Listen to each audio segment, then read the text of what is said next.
Good evening प्यारे बच्चों, मैं हूं आपकी एजुकेटर पूर्णिमा आदर सिंह और हम आपकी असेसमेंट वर्कशीट नंबर 7 करेंगे जिसका सब्जेक्ट है इंग्लिश। 10 मार्क्स की असेसमेंट है। साथ में जो ये ओवल्स दिए हुए हैं, ठीक है ना, तो इसको आपको डार्कन कर देना है आंसर देने के लिए। ठीक है, आपके पेपर में भी इसी तरीके के क्वेश्चन आएंगे। तो अभी हमने लास्ट वीक में वर्कशीट को हमने कौन कौन सा चैप्टर पढ़ा था?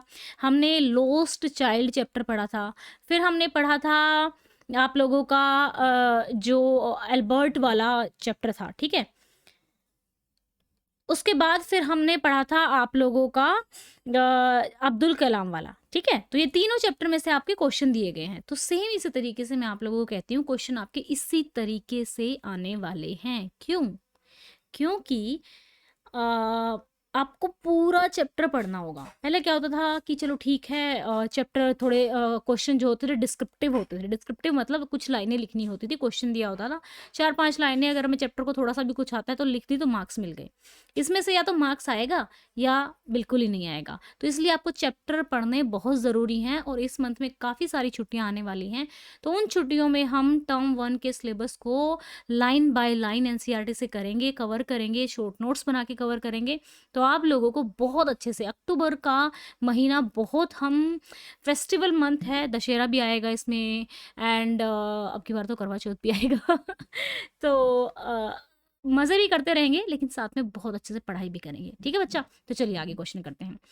Albert work on general theory of relativity was proclaimed by the newspaper. जब एल्बर्ट ने थ्योरी ऑफ रिलेटिविटी निकाली थी तो न्यूज़पेपर ने इसको किस तरीके से दर्शाया था? तो न्यूज़पेपर ने इसको एक साइंटिफिक रिवॉल्यूशन कहा था। ठीक है, कि साइंस में क्रांति लेकर आएगा ये। आइंस्टाइन वाज डीपली, यहाँ पे आप लोग जब ऐसे मार्क नहीं लगाओगे, आप जो साथ में सर्कल दिया हुआ है ना उसको डार्क करोगे। ठीक है, तो अभी आगे चलते हैं हम। Einstein was deeply shaken due to destruction caused by world war, political turmoil, atomic bomb explosions Japanese city. तो जो जैपनीज सिटी पे एटॉमिक बम किया गया था उससे वो बहुत बुरी तरीके से शेकन हो गए थे।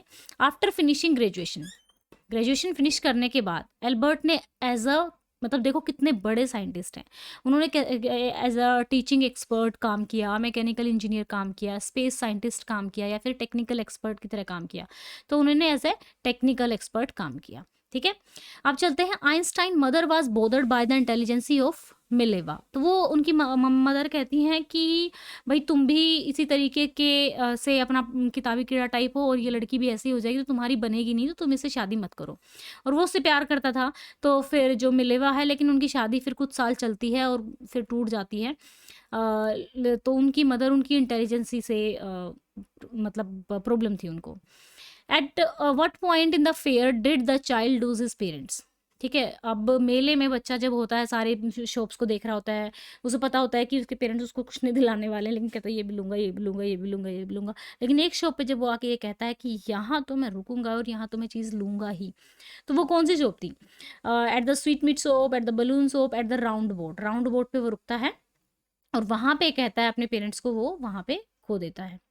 ठीक है, what did the child want to have at the flower show. Flower show पे वो क्या लेना चाहता था? A garland of lilies.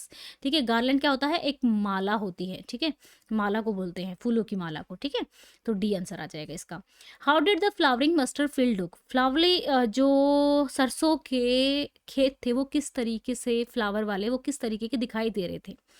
Pail like melting gold. जिस तरीके से गोल्ड को मेल्ट किया कर दिया जाता है तो वो उस तरीके से दिखाई दे रहे थे। तो आंसर हमारा सी आ जाएगा। ठीक है, अब आपका नेक्स्ट है यहाँ पे, the name of the marriage site situated in the middle of the pond near to Abdul house was.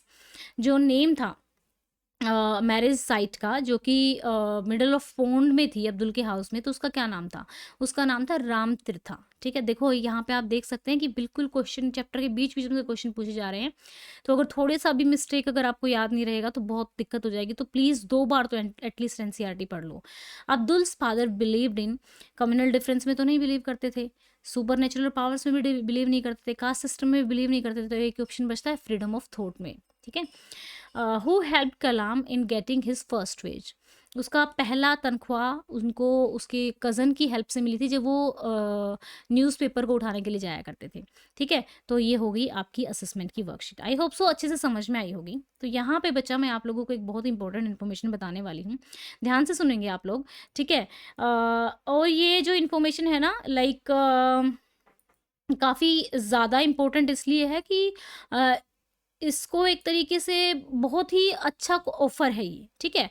आप लोगों को बताना मेरा काम है, आप लोगों को लेना है, क्या करना है, ये आप लोगों को देखना है, ठीक है?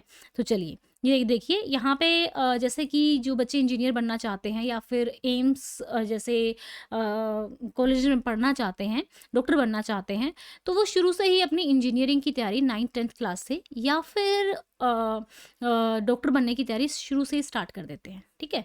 तो उसके लिए इंजीनियरिंग के लिए अच्छे कॉलेज में एडमिशन लेने के लिए आईआईटी जेईई और नीट का एक एग्ज़ाम होता है, ठीक है? तो उस एग्ज़ाम की प्रिपरेशन के लिए अनअकैडमी पे बहुत ही बढ़िया कॉम्बो ऑफ़र है, ठीक है? इस कॉम्बो ऑफ़र में अगर आप सीबीएसई 9th-10th का अगर खरीदते हो, तो आपको ना 4 साल का सब्सक्रिप्शन फ्री मिलेगा, ठीक है? 9th, 10th, 11th, 12th और ये जो ऑफ़र है ये पहले 500 सब्सक्राइबर के लिए ही है, ठीक है? और आप साथ में क्लास का तो पढ़ोगे ही पढ़ोगे, साथ के साथ आप आईआईटी जेईई का भी 4 साल तक आराम से पढ़ सकते हो। अभी प्राइस चल रहा है क्योंकि फेस्टिवल्स भी चल रहे हैं और सितंबर में टीचर्स डे चल रहा था, तो इसके प्राइसेस चल रहे हैं 68,682 रुपीज़, ठीक है? जब आप अगर इसको खरीदने का मन हो, तो आपको कोड यूज़ करना है पूर्णिमा 10, ठीक है? पूर्णिमा 10 यूज़ करेंगे तो और प्राइसेस कम हो जाएँगे, ठीक है? आपको यहाँ पे 8% का जो 10% होगा वो आपका लेस हो जाएगा पूर्णिमा 10 कोड यूज़ करने से।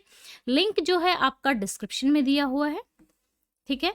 पूर्णिमा 10 कोड से आप मैंने जो क्लासेस ली हैं, स्पेशल क्लासेस अनअकैडमी पे, वो क्लासेस बिल्कुल फ्री में देख सकते हैं और कोई भी लाइव क्विज अनअकैडमी पे देख सकते हैं। जो मॉक टेस्ट हो रहे हैं वो भी आप देख सकते हैं, ठीक है बच्चा?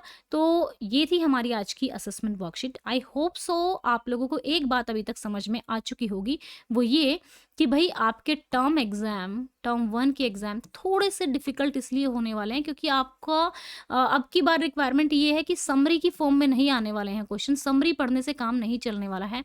आपको लाइन बाय लाइन एनसीईआरटी पढ़नी पड़ेगी, तभी आप, क्योंकि बीच-बीच में से क्वेश्चन उठा के पूछे जा रहे हैं, तभी आप जवाब दे पाओगे। ठीक है बच्चा? तो अगर वीडियो अच्छी लगी है तो वीडियो को लाइक करना। इस मंथ में हम खूब सारी मस्ती करने वाले हैं और एक मैंने आप टाइम टेबल कैसे बना सकते हैं, ठीक है? बेस्ट टाइम टेबल, ठीक है? एक वीडियो का मैंने लाइव लगा रखा है, उस पे सेट एज़ अ रिमाइंडर कर लेना सो दैट कि जब मैं लाइव आऊँ तो आप उस वीडियो को देख सको। कई बच्चे मिस हो जाते हैं तो फिर वो कहते हैं कि मैम हम तो रह गए लाइव देखने से, आपने बताया नहीं। कई बार यूट्यूब नोटिफिकेशन भेजता है, कई बार नहीं भेजता है। सम टाइम ज़्यादा वीडियो होने की वजह से 3 ही वीडियोज़ के नोटिफिकेशन जा पाते हैं। ठीक है बच्चों, thank you, have a nice day, may God bless you. अच्छे से पढ़ते रहो, आगे बढ़ते रहो, बाय बाय।